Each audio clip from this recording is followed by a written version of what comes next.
Installing a memory module.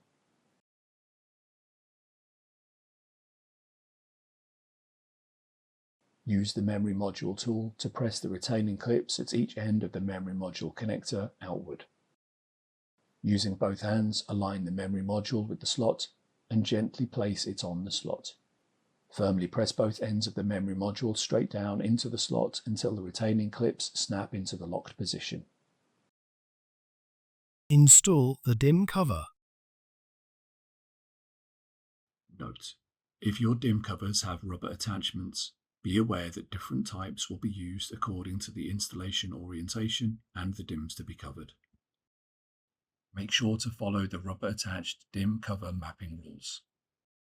DIMMs to be covered by DIMM cover A are shown in Area A. DIMMs to be covered by DIMM cover B are shown in Area B. The thinner rubber should face the CPU.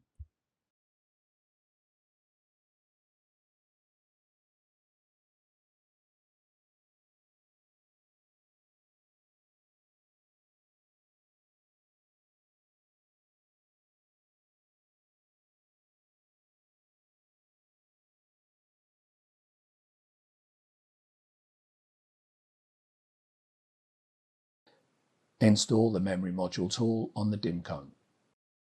Install the tray cover.